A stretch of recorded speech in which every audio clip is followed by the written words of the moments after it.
하였습니다.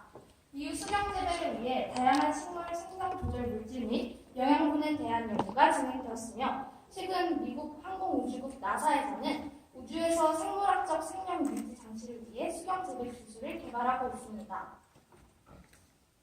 수경 재배는 과거의 토양 재배와 비교하여 현대 농업으로 평가받고 있으며 토양 재배가 농경지, 토양을 기반으로 하는 것에 비해 시설과 기술을 기반으로 하며 양액을 비료원으로 하여 토양 재배에 비해 계절의 제약을 받지 않고 자연에 비교적 의존적이지 않으며 화학적 비료를 사용하지 않는다는 점이 토양 재배와의 차별점이라고 할 수 있습니다.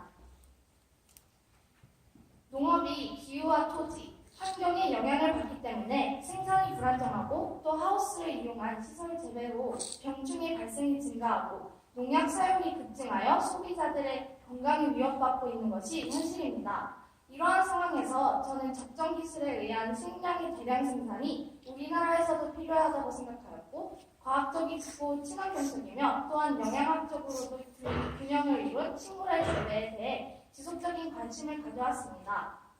흙이 아니라 배양액으로 농작물을 키우는 수경 재배도 과연 유기농법으로 볼 수 있을까요? 이것은 미국 농업계에서 20년간 이어져온 논쟁의 주제입니다. 저는 이에 대한 해답을 얻고 보다 친환경적인 재배 방법에 대해 증명하고자 이 연구를 시작하게 되었습니다.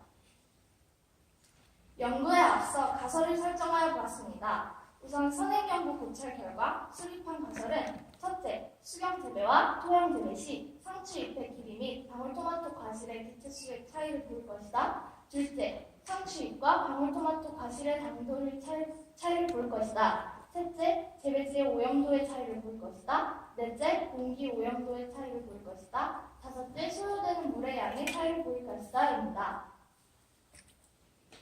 먼저 상추와 방울토마토 씨앗과 모종을 구입하여 실험에 사용하였습니다. 화분의 크기와 빛, 온도, 물 등은 같은 조건이라는 전제하에 한 구는 수경 재배, 한 구는 토양 재배로 씨앗과 모종을 심어 재배하였습니다. 방울토마토는 씨앗의 발화율, 모종의 열매가 맺히는 속도 및 과실의 수와 당도를 측정하여 각 재배의 질적인 결과를 평가하기로 하였습니다. 상추는 씨앗의 발화율, 모종 각 화분 개체의 가장 긴 잎과 가장 짧은 잎의 길이를 표시하여 2주 후의 길이 성장을 측정하고 각 군별로 평균하여 비교하였습니다. 실험 종료일에 길이 측정한 상추 잎을 따서 당도를 평가하였습니다. 상추 재배 시작 시 14일째 재배지의 오염도를 측정하여 변화를 관찰하였습니다. 상추 재배 시작 시 14일째 공기 오염도를 측정하여 그 변화를 확인하되 햇빛에 의한 강화성을 고려하여 하루에 2번 실시하고 평균값을 구하기로 하였습니다. 재배 시 필요한 총 물의 양을 측정하여 비교하였습니다. 실험을 바탕으로 수경 재배의 효용성과 친환경성에 대해 입증하고 적정 기술에 응용하여 친환경 농업에 대한 방향을 모색하기로 하였습니다. 이것은 제 집 베란다에 설치한 실험 전경입니다. 공기 오염도를 측정하기 위해 하우스 형태를 갖추었으며 수경 재배군과 토양 재배군으로 나누되 화분의 크기 등 다른 조건은 동일하게 하였습니다. 방울토마토와 상추의 당도 측정은 간이 당도계를 사용하였고 방울토마토의 열매와 길이를 측정한 상추잎을 갈아서 즙을 묻혀 확인하여 당도를 브릭스로 표현하였습니다. 재배지의 공기 오염도는 오전 7시, 오후 7시에 각각 테스터를 이용하여 포름알데하이드 농도와 유기휘발성 화합물 농도를 측정하여 오염도를 비교하였습니다. 이는 공기 오염도는 햇빛과 배지, 즉 햇빛과 토양 혹은 물이 반응하여 포름알데하이드를 생성하고 이에 의해 유기화합물 등이 생성되는 것에 근거하였습니다. 재배지 토양과 물의 오염도는 토양의 산도가 토양의 비옥도에 영향을 주는 요인 중 하나로서 토양의 산성화는 토양 오염을 대변하는 요인이 된다는 것을 근거하여 재배 시작 시와 2주 후 토양의 수분 및 산도를 측정하여 비교하였습니다. 간이 토양 수분, 산도 측정기를 사용하여 측정하였으며 산도는 pH 측정값으로 3에서 10까지 측정하며 습도는 0에서 10까지 나누어 0에서 3은 드라이, 4에서 7은 모이스트, 8에서 10은 웨트로 구분하였습니다. 실험 결과 수경 재배군에서는 방울토마토의 열매가 총 49개 열렸고 토양 재배군에서는 총 48개의 열매가 열렸습니다.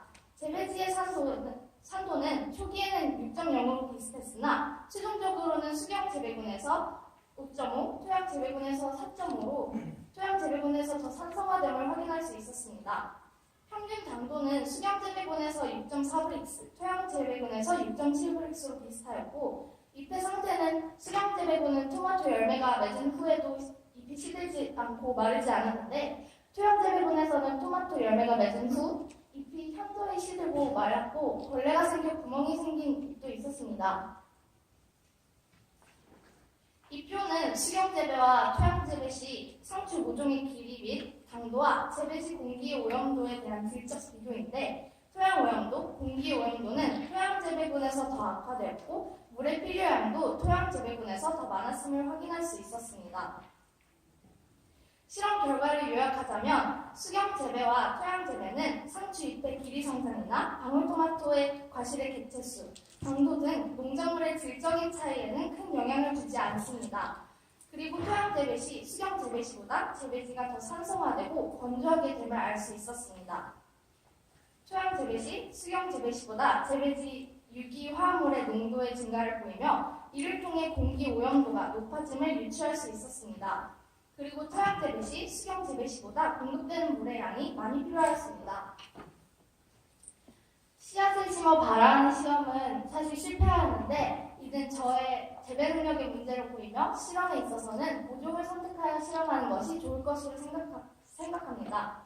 식물의 성장에 영향을 주는 요인을 관여하는 요인인 물과 흙의 변이와 관련하여 수경재배와 토양재배 시 영양분이 충분히 공급된다면 농작물의 성장이나 과실의 열매를 맺는 개체수, 당도에는 큰 영향을 주지 않는 것 같습니다. 다만 토양재배 시 토양의 산성화를 확인할 수 있었고 공기의 오염도가 수경재배에 비해 증가함을 확인할 수 있었습니다. 또한 공급되는 물의 양은 확실한 차이를 보임을 알 수 있었습니다. 따라서 이 연구를 통해 수경재배는 토양재배에 비해 친환경적인 재배 농법이라고 말할 수 있을 것으로 생각됩니다. 다만 수경재배 시에는 빛을 가리기 위해 빛가림 처치를 해야 하는데 그때 사용되는 플라스틱 용기 등에서 환경 호르몬 등이 나와 재배 작물을 오염시키지 않도록 하는 것이 필요하겠다고 생각하였습니다. 또한 수경재배 시에는 재배 과정에서도 유관으로 재배 작물의 청결도가 토양재배에 비해 더 나음을 확인하였습니다. 잎이 덜 시들었으며 물을 주는 과정에서 흙이 넘치는 등의 일이 생기지 않아 주변 환경이 보다 청결하게 유지되는 장점을 보였습니다. 그리고 수경재배 시 토양재배보다 물마름이 적어 물이 적게 공급되었으며 이는 물 부족 국가에서 농업에 적극 활용할 수 있는 방법이 될 수 있을 것이라고 생각합니다. 따라서 저는 앞으로 수경재배 농법을 발전시켜 재배 작물의 품질을 올리는 방법에 대해서도 연구해보면 좋을 것이라고 생각하였습니다. 이것은 제가 참고했던 문헌들입니다. 경청해 주셔서 감사합니다.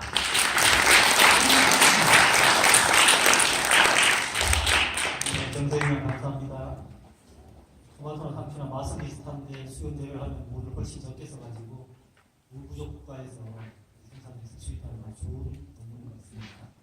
그 다음은 꿈의 학교 팀에서 발표하시는데요. 솔라 와이파이 도서관에 대해서 설치 지식 및 운영 경험 공유인데 초록을 보니까 이런 아이디어를 가지고 전기를 이제 솔라 패널에서 전기를 공급하고 와이파이 도서관을 정보가 부족한 국가에 학생들에게 설치를 하면 지식 전파가 된다. 그 취지로 준비를 한 것 같아요. 큰 박수로 학생들 받아주십시오.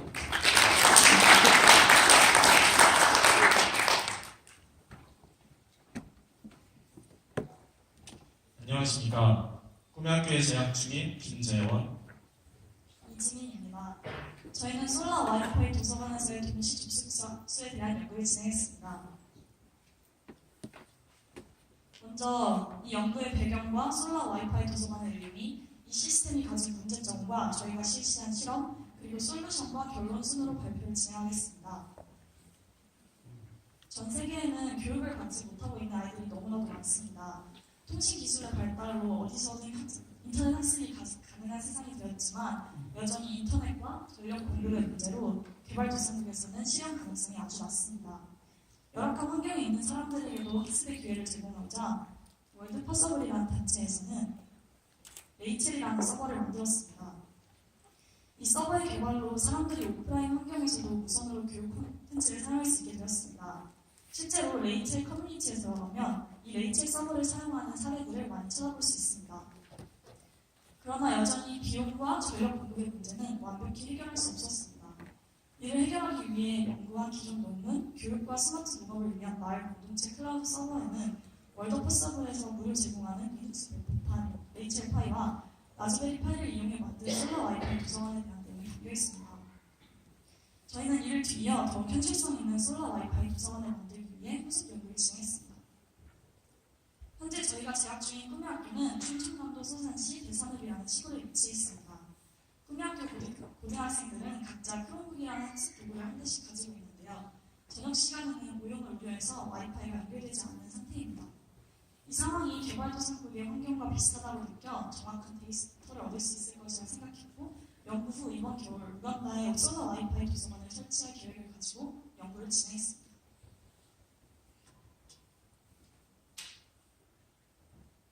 먼저 저희가 사용한 솔라 와이파이 도서관을 영어로 하면 Solar Wi-Fi Library, 비슷하지만 Solar Wi-Fi Library입니다. 이것이 과연 무엇인지 세 단어에 맞춰서 살펴보도록 하겠습니다. 먼저 Solar는 태양열을 이용한 이란 뜻입니다. 저희가 쓰는 라즈베리 파이는 전력 소모량이 매우 적기 때문에 충분히 친환경 에너지로도 사용할 수가 있습니다. 솔라 와이파이 도서관은 그래서 보편적으로 쓰는 태양열 에너지를 사용합니다. 두 번째로는 와이파이가 있는데요. 와이파이를 설명드리기 위해서는 먼저 레이첼에 대해서 설명을 해드릴 필요가 있겠습니다.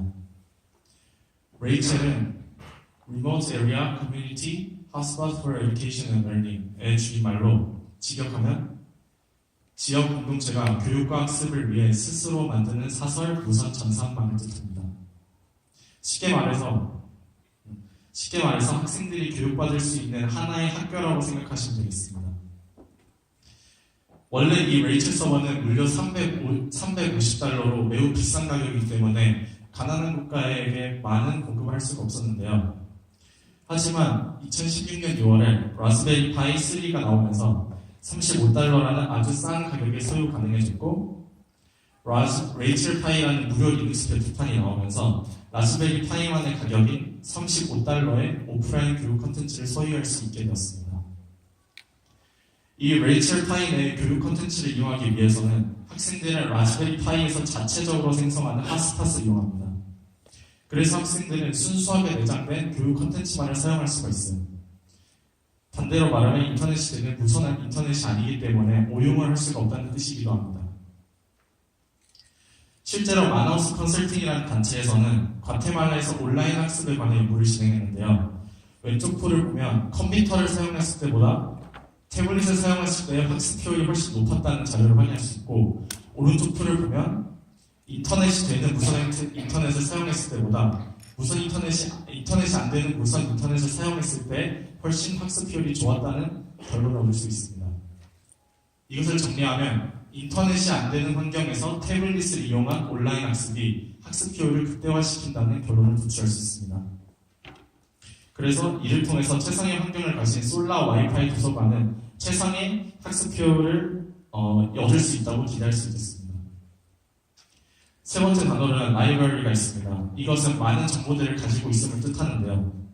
기본적으로 레이첼 파이는 50GB가 넘는 아주 방대한 크기를 가지고 있어서 많은 양의 정보들을 수용할 수가 있습니다.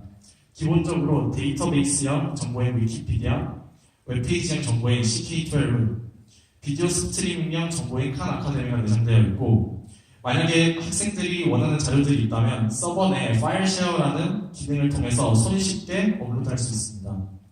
그리고 이러한 정보들을 많이 담을 수 있다는 장점은 지적재산권이 문제된 캄보디아나 미얀마 같은 국가에서도 큰 영향을 미칠 것입니다. 이런 것들을 보았을 때 솔라 와이파이 도서관은 매우 완벽해 보입니다. 하지만 한 가지 문제점이 있었습니다. 라즈베리 파이 컴퓨터에는 정보 처리 속도를 빠르게 해주는 eMMC나 SSD가 내장되어 있지 않습니다. 그래서 저희는 많은 동시에 접속자가 발생하면 마이크로 SD 카드의 병목 형성이 일어나지 않을까 예상을 했습니다. 다시 한번 기존 논문을 보니 이에 대한 정량적인 데이터가 존재하지 않았습니다. 그래서 저희가 직접 동시 접속자 수에 따른 지연 시간에 관한 실험을 해서 구체적인 데이터를 모아봤습니다.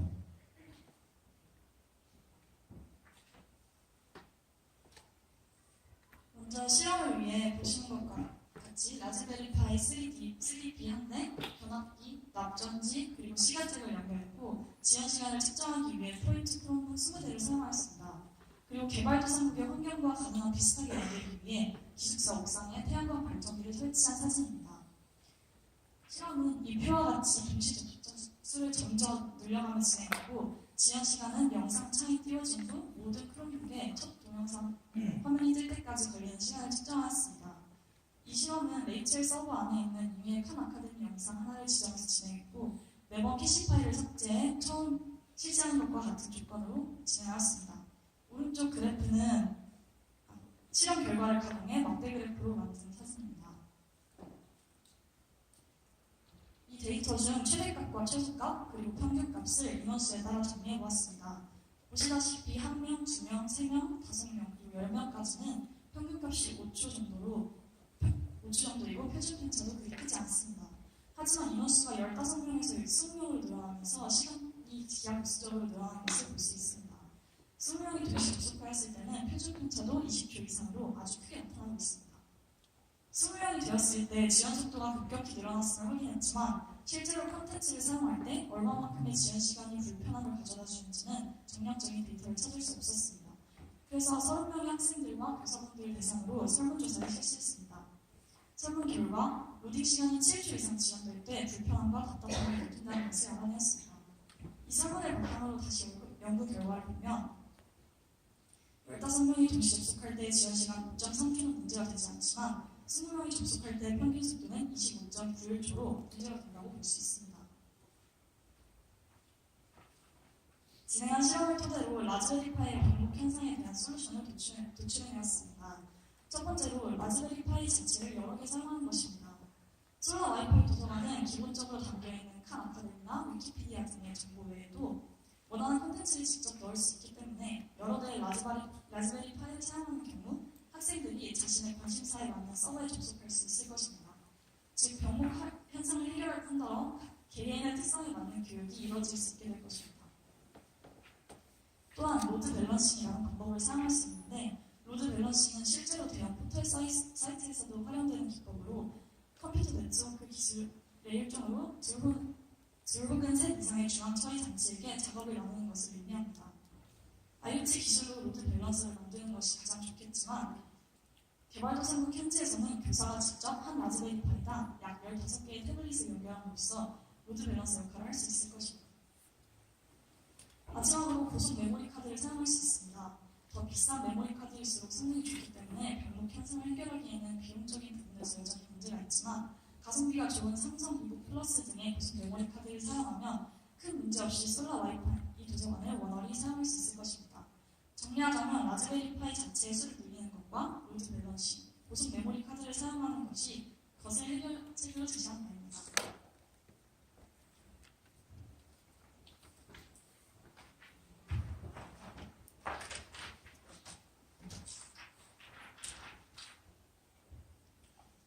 지금까지의 내용을 정리하겠습니다.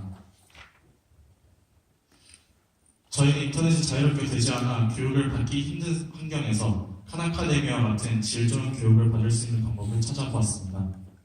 그중 하나의 방법으로 솔라 와이파이 도서관을 알게 되었고 많은 장점들이 존재했지만 접속자 수가 많아지면 마이크로 SD카드의 병목 형성이 일어나는 문제를 가지고 있었습니다. 그래서 저희는 정량적인 실험을 통해서 동시 접속자가 최대 15명일 때까지가 학생들이 원활하게 교육받기가 가장 적합한 환경이라고 결론을 내렸습니다. 만약 동시 접속자 수가 15명을 초과한다면 그것에 관한 해결책으로는 라즈베리파이를 여러 대 이용해서 로드를 분산하는 방법을 제안합니다. 저희는 앞으로 학교에서 이 시스템을 도입해 더 운영해보고 더 보완할 계획을 가지고 있습니다.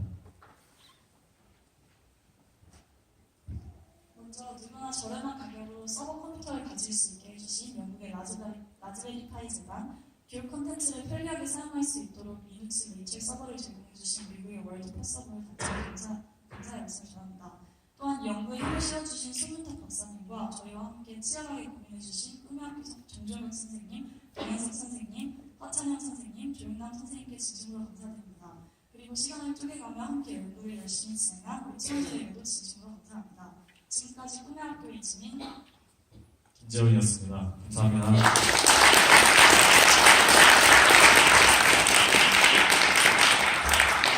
김재훈 말씀 감사합니다. 목표한 대로 소가 와이파이 도서관이 열악한 환경에 실제로 적용할 수 있게 되길 바라겠습니다. 그 다음 발표는 지하수가 단순했을 때 불편함을 좀 신속하게 알려주는 그런 시스템을 개발하는 사례가 되거든요. 열구리 학교 팀들, 지도교사 선생님들이 상승한 선생님들, 열구리 학교 팀의 발표를